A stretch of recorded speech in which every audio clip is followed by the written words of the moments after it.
So have you ever really stopped to wonder why we suffer? I'm not just talking about the huge, life-altering tragedies, but that low-grade, constant hum of dissatisfaction that we all seem to carry around. Well, today, we're jumping into a fascinating piece from Moksha magazine that gives a pretty radical answer. It says our suffering doesn't just happen to us, it comes from 4 fundamental hallucinations that warp how we see reality. It's the big question, right? It's the one that drives pretty much everything we do. Our jobs, our goals, our relationships, our search for something more. We spend our entire lives trying to arrange the outside world so it won't hurt us. But what if we've been looking in the wrong place? What if the real problem isn't out there, but in here? And this is the absolute core of the idea. The problem isn't just that life throws curveballs. The real issue is that our very perception is, well, kind of buggy. It's like we're walking around in a dream, completely misreading what's actually going on around us and inside our own minds. I just love this way of putting it. Seriously, forget the statues and the incense for a minute. Picture the Buddha as this master coder, looking at the source code of the human mind and systematically finding the bugs. You know, those little glitches in our programming that cause the whole system to crash over and over again? It's such a practical, no-nonsense way to look at it. Okay, so what did this ultimate debugger find when he ran a diagnostic on our mental operating system? Well, his diagnosis pinpointed 4 critical bugs. 4 deep-seated illusions that are constantly running in the background of our minds, causing so much of our anxiety and unhappiness. And these bugs actually have a name, vipallāsas. It basically means distortions or inversions. Think of it like looking into a funhouse mirror. What you see looks real, but it's totally warped.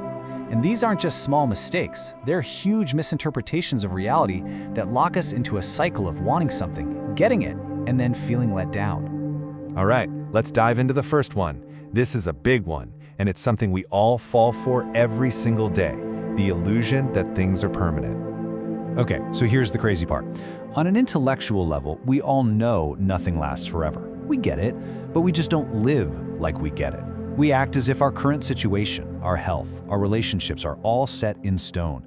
We build our entire sense of security on things that are basically like shifting sand under our feet.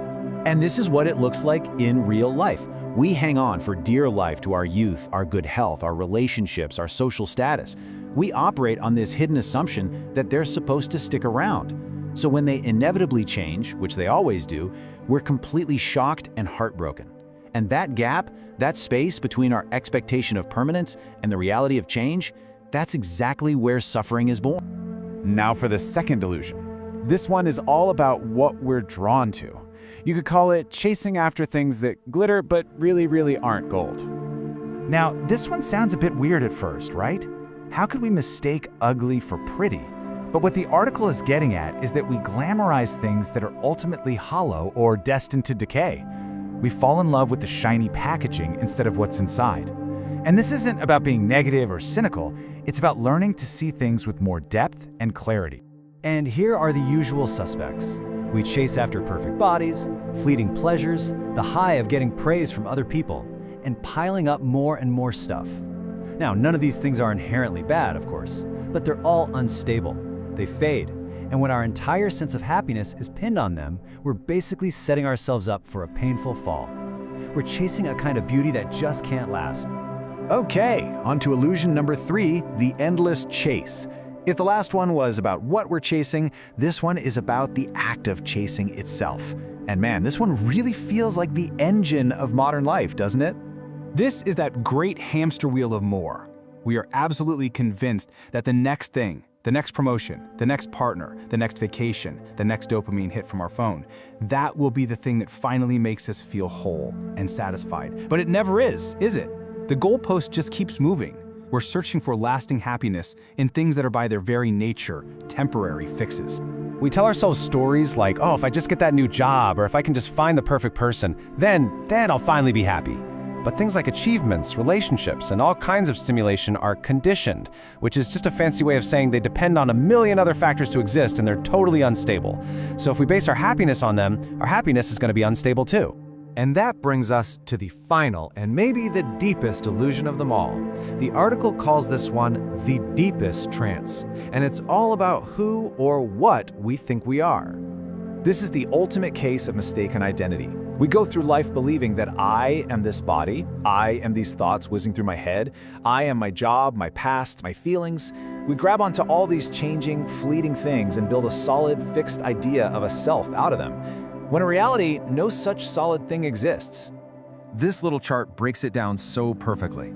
Over here on the left, you've got what we think we are, our thoughts, our body, our roles in life. But then you look to the right, and you see the reality of it. These things aren't some permanent core you, they're just processes. They show up, they do their thing, and then they disappear. They're things you experience, not what you are. And if that last slide felt a little too heady or abstract, this metaphor just makes it all click. It's so beautiful. Our thoughts, our feelings, all our sensations, they're like waves on the surface of the ocean. They are constantly rising, crashing, and fading away. We make the mistake of thinking we're just one of those little temporary waves. But our true nature is the vast, deep, quiet ocean of awareness itself, the part that simply notices all the waves coming and going. Okay, so we've laid out the 4 big bugs in our mental software. But let's get real. How does all this philosophical sounding stuff actually create real, gut-wrenching pain in our day-to-day lives? And this is where the rubber really meets the road, because these aren't just neat ideas to think about.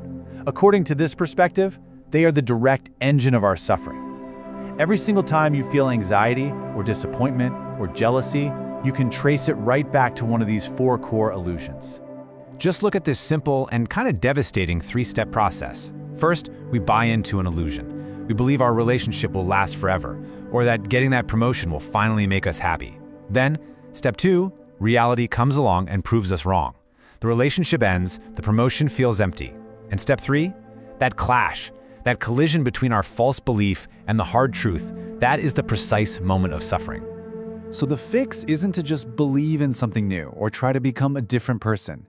The path to freedom, what you might call waking up, is simply the process of seeing through these illusions for what they are. And it's not a one-and-done deal. It's a practice. It's about bringing a moment of clarity to your experience again and again and again. So how do we actually do that? Well, the source points to these incredibly powerful tools. There's meditation, which helps quiet the mind down enough so you can actually see these patterns running. There's mindfulness, which is about watching them play out in real time as you go about your day. And then there's inquiry, actively questioning your own assumptions. It's not about blind faith, it's about becoming a detective of your own mind. And this is what it all comes down to, the most important takeaway. Debugging your own mind isn't just some intellectual game. When you really start to see through the illusion of permanence, the emptiness of the chase, and the fiction of a separate, solid self, the result isn't just a new way of thinking. It is a profound, unshakable feeling of freedom. It's the freedom that comes from finally seeing things just as they are.